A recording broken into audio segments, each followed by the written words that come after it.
Virgil Ortiz vs Frederick Lawson. The winner of this bout, Virgil Ortiz, was making his debut at 154, had last fought 2022, yet he barely broke a sweat.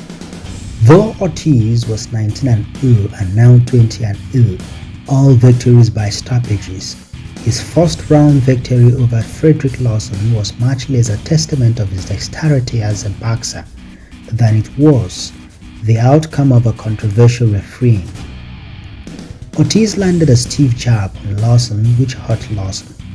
Then Ortiz would proceed to throw a barrage of punches, most of which were blocked by Lawson. But for the referee, Tony Weeks, the match had to end, so he stepped in and ended the bout. The stoppage had since generated lots of criticism against Weeks, who had since defended himself and justified the stoppage.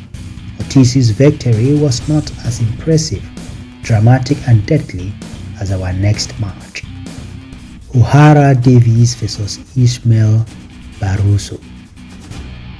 The 41-year-old hard-hitting Israel Barroso ended Davies' dream of becoming a world champion at the age of 32. It took Barroso less than a round to do that, successfully dropping Davies twice before the referee stepped in. Davies' biggest miscalculation in the bout was rushing in for a kill when Barroso was still very fresh. Maybe he underestimated Barroso's power and condition. He probably thought that if he pressures the old man will wield. Unfortunately, Davies was at the receiving end of his plan. With the victory, Barroso again has a shot at the WBA super lightweight title held by Isaac Cruz. Beterbiev vs Callum Smith.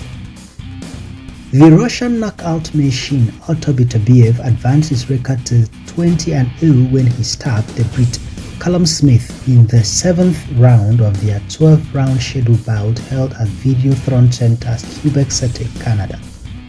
The match was for the WBC, IBF and WBO light heavyweight titles. Beterbiev forced Callum down the scorecards with his creative selection of power shots that posed a tremendous burden to Smith's defense.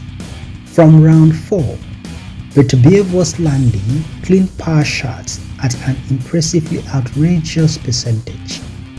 In round 7, he forced Smith to the canvas. Smith beats the count but is violently sent back down. At that point, Smith's corner got the message. It was useless allowing their fighter to continue, so there ended the bout. This loss was Callum Smith's first stoppage. Munguia vs John Ryder. Munguia sent John Ryder home with a round 9 stoppage loss at the Footprint Center in Phoenix, Arizona. After Munguia floored Ryder in round 2, his victory was expected, yet it did not come easy, more a testament of John Ryder's hard chin than a supposition of his boxing skills being at par with Munguia's. After sending Ryder to the canvas, Munguia would outland and punish Ryder with lethal combination for the rest of the rounds. In round 4, he sent Ryder to the canvas for a second time in the bout. He battered Ryder in round 8 and in round 9, dropped him twice on the canvas.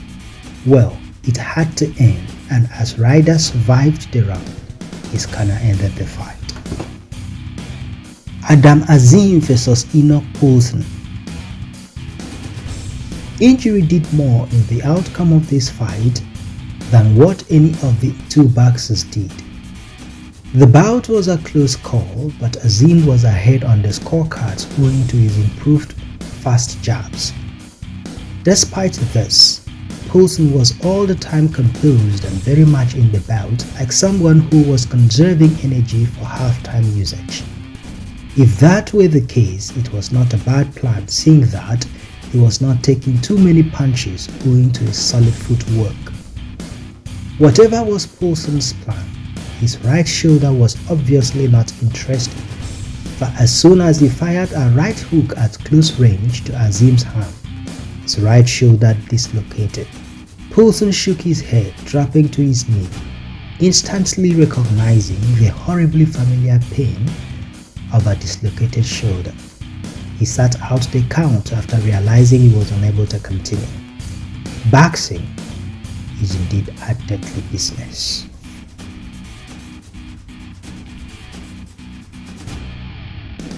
Life is about protect yourself at all times. fight hard, fight clean.